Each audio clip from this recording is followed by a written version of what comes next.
Hello everyone, welcome to Pearl CDC Junior. இந்த கொளுத்துற வெயிலுக்கு நல்ல கூலான ஒரு ஃப்ரோசன் டெசர்ட் எப்படி பண்ணுறதுன்னு வந்து பார்க்கலாம். அதுக்கு முன்னால் இது வரைக்கும் நம்ம சேனலை வந்து நீங்கள் வந்து சப்ஸ்கிரைப் பண்ணலன்னா ப்ளீஸ் சப்ஸ்கிரைப் பண்ணிக்கோங்க. இது நல்ல கூலான ஃப்ரோசன் டெசர்ட் மட்டும் இல்லைங்க, இதில் சுகர் எதுவுமே வந்து கிடையாது. வாங்க இது எப்படி பண்ணுறதுன்னு வந்து பார்க்கலாம். ஃபஸ்ட்டு வந்து ஒரு பவுலில் ஒரு 150 ml தயிர் வந்து எடுத்து நல்லா ஸ்மூத்தாக வந்து மிக்ஸ் பண்ணிக்கோங்க. இது நல்லா ஸ்மூத்தாக வந்து மிக்ஸ் பண்ணதுக்கப்புறம் இதில் வந்து 1 டேபிள் ஸ்பூன் தேன் வந்து ஊற்றிக்கணும். அதுக்கப்புறம் ஒரு அரை டீஸ்பூன் வெனிலா எசன்ஸ். உங்களுக்கு சுகர் ஜாஸ்தியாக வந்து தேவைப்பட்டுச்சுன்னா நீங்கள் ஐசிங் சுகர் கூட 1 டேபிள் ஸ்பூன் போட்டுக்கலாம். இப்போ இது ரெண்டையும் போட்டு நல்லா வந்து ஸ்மூத்தாக வந்து மிக்ஸ் பண்ணிவிடுங்க. தயிர் வந்து பார்க்குறதுக்கு நல்லா ஸ்மூத்தாக வந்து இருக்கணும்.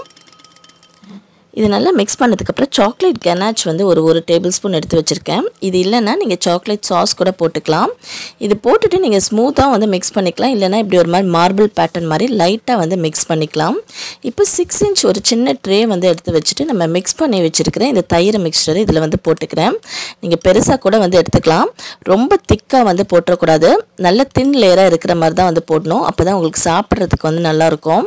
இப்போ இது எல்லாத்தையும் வந்து இந்த ட்ரேயில் வந்து ஊற்றினதுக்கப்புறம் இது மேலே வந்து நல்லா ஸ்மூத்தாக வந்து ஈவன் பண்ணி லெவல் பண்ணிக்கலாம். நான் ஏற்கனவே சொன்ன மாதிரி இதை விட பெரிய ட்ரேலையும் போட்டு நீங்கள் இன்னும் கொஞ்சம் நல்லா தின்னாக கூட வந்து போட்டுக்கலாம்.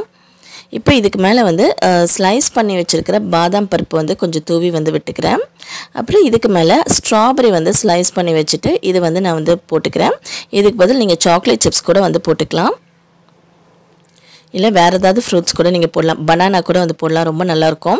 இப்போ இதுக்கு மேலே சாக்லேட் மெல்ட் பண்ணி வச்சுட்டு இதை வந்து லைட்டாக அப்படி ட்ரிசல் பண்ணிட்டு இதை ஒரு ஃபுல் நைட் வந்து ஃப்ரீசரில் விட்டு செட் ஆக விட போகிறேன்.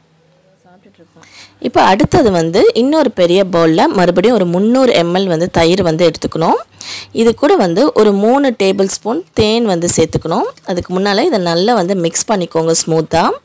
இப்போ இதில் ஒரு 3 டேபிள் ஸ்பூன் தேன் வந்து சேர்த்துக்கோங்க. இதே வந்து நல்லா வந்து மிக்ஸ் பண்ணிக்கோங்க. இப்போ இது கூட வந்து ஒரு 3/4 கப்பு மேங்கோ பியூரே, தண்ணி எதுவும் வந்து ஊற்றாமல் மேங்கோ வந்து தண்ணி சுகர் எதுவும் போடாமல் கெட்டியாக வந்து அரைச்சி வச்சுருக்கேன். இதையும் போட்டு நல்லா வந்து மிக்ஸ் பண்ணிக்கோங்க.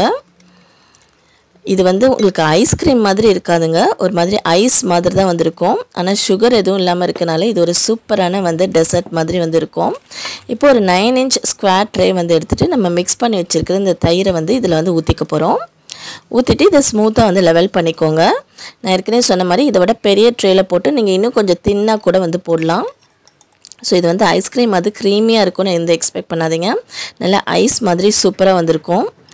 ஸோ இதே வந்து இப்போ நம்ம நல்லா வந்து ஸ்மூத்தாக வந்து லெவல் பண்ணி வந்து விட்டுக்கோங்க. இது லெவல் பண்ணதுக்கப்புறம் ஒரு ஹாஃபில் வந்து நான் வந்து ஸ்ட்ராபெரி பியூரே வந்து போட போகிறேன். இது எப்படி பண்ணணும்னு நான் உங்களுக்கு டிஸ்கிரிப்ஷன் பாக்ஸில் வந்து போடுறேன். ஸோ இதை வந்து அங்கங்கே வந்து ஒரு ஸ்பூனில் வந்து எடுத்து வச்சுக்கோங்க. எடுத்து வச்சுட்டு ஒரு ஸ்பூன் வச்சே வந்து இந்த மார்பிள் பேட்டர்ன் இல்லைனா ஸ்வர்ல் பேட்டர்ன் மாதிரி லைட்டாக அப்படி தேய்ச்சி விட்டுக்கோங்க. இப்போ பார்க்குறதுக்கு வந்து உங்களுக்கு வந்து ஒரு நல்ல மார்பிள் எஃபெக்ட் அழகாக வந்திருக்கும். இப்போ இதுக்கு மேலே வந்து மேங்கோ வந்து சின்ன சின்ன துண்டாக வந்து நறுக்கி வந்து வச்சுக்கோங்க. அதுக்கு முன்னால் ஸ்ட்ராபெரி ஏற்கனவே நம்ம ஸ்லைஸ் பண்ண மாதிரி இந்த மாதிரி ஸ்லைஸ் பண்ணி இது ஒரு ஹாஃபில் மட்டும் வச்சுக்கோங்க. அப்புறம் மாம்பழமும் வந்து சின்ன சின்னதாக வந்து நறுக்கி இதுவும் வந்து தூவிக்கோங்க. இப்போ இன்னொரு ஹாஃப்லேயே வந்து நம்ம வந்து மாம்பழம் தான் வந்து போட போகிறோம். மாம்பழமும் போட்டுட்டு அது கூட வந்து கீவி இது வந்து ஸ்லைஸ் பண்ணி வச்சுட்டு இதுவும் அங்கங்கே இப்படி அழகாக பார்க்குறதுக்கு அரேஞ்ச் பண்ணிவிடுங்க. இப்போ இதே வந்து ஓவர் நைட் ஒரு ஃபுல் நைட் இல்லைனா குறைஞ்சது ஒரு 8 மணி நேரமாவது நீங்கள் வந்து ஃப்ரீசரில் வந்து விடணும். என் பையன் வந்து இதுக்கு ஒரு ஏற்கனவே சாப்பிட்டதுக்கு முன்னாலே தம்ஸ் அப் கொடுத்துட்டான். ஓகே, இப்போ ஃபுல்லாக ஃப்ரீசரில் ஓவர் நைட் செட் ஆனதுக்கப்புறம் பாருங்கள் நல்லா செட் ஆகிடுச்சு. இப்போ நீங்கள் அந்த ட்ரேயில் வேணும்னா பார்ச்மெண்ட் பேப்பர் போட்டுக்கலாம். அப்படி இல்லைனா நீங்கள் சும்மா ட்ரேயில் கூட அப்படியே வந்து ஊற்றி எடுத்துக்கலாம். ஏன்னா இது எப்படி ஃப்ரீஸ் ஆனதுக்கப்புறம் உங்களுக்கு கட் பண்ண வந்துடும். ஸோ இதை வந்து இப்போ ஒரு 5 minutes வெளியே வச்சுட்டு இல்லைனா உடனே கூட நீங்கள் கட் பண்ணலாம். உங்களுக்கு கட் பண்ணுறது கஷ்டமாக இருந்துச்சுன்னா ஒரு 5 minutes வெளியே வச்சுட்டு அப்புறமா வந்து கட் பண்ணுங்கள்.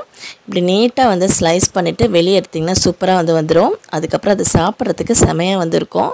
நான் ஏற்கனவே சொன்ன மாதிரி இது வந்து உங்களுக்கு ஐஸ்கிரீம் மாதிரி இருக்காது, ஐஸ் மாதிரி தான் வந்திருக்கும். இதில் நீங்கள் என்ன ஃப்ரூட்ஸ் வேணாலும் வந்து போட்டுக்கலாம். வாழைப்பழம் போடலாம், இல்லைனா வந்து ஜாக் ஃப்ரூட் வந்து போடலாம், பைனாப்பிள் போடலாம். இந்த மாதிரி டிஃப்ரெண்ட் ஃப்ரூட்ஸ் வந்து போடலாம். பாருங்கள் ஸ்லைஸ் பண்ணி சூப்பராக வந்து எடுக்க வந்துடுச்சு பார்த்தீங்களா. இது நல்லா எனக்கு ரொம்ப பிடிச்சிருந்துச்சு. ஸோ சுகர் இல்லாமல் வந்து டயட்டில் வந்து இருக்கணும்னு நினைக்கிறவங்க இந்த மாதிரி வந்து டெசர்ட் வந்து நீங்கள் அதுவும் இந்த சம்மர் டைமுக்கு இது டெஃபினட்டாக வந்து ட்ரை பண்ணி பாருங்கள், ரொம்ப நல்லாயிருக்கும். இன்னொன்று வந்து நான் கிவ் அவே வந்து ஏற்கனவே அனௌன்ஸ் பண்ணியிருந்தேன், அதுக்கு இன்னும் வந்து நான் ரிசல்ட் வந்து சொல்லலை. ஸோ அது இன்னும் கொஞ்ச நாள் டைம் எடுக்கும். ஸோ மே எண்டு வரைக்கும் அதை வந்து எக்ஸ்டெண்ட் பண்ணியிருக்கோம். ஸோ இது வரைக்கும் நம்ம கிவ் அவேல வந்து நீங்கள் பார்ட்டிசிபேட் பண்ணலாம். அந்த வீடியோ பார்க்கலன்னா டிஸ்கிரிப்ஷன் பாக்ஸில் வந்து செக் பண்ணிக்கோங்க. நீங்களும் வந்து இந்த யோகர்ட் ஐஸ் இல்லைனா ஃப்ரோசன் யோகர்ட் வந்து வீட்டில் ட்ரை பண்ணி பாருங்கள். உங்கள் எல்லாருக்கும் பிடிச்சிருக்குன்னு சொல்லி நம்புகிறோம். உங்களுக்கு பிடிச்சிருந்துச்சுன்னா லைக் பண்ணுங்கள், ஷேர் பண்ணுங்கள், சப்ஸ்கிரைப் பண்ணுங்கள். தேங்க்யூ.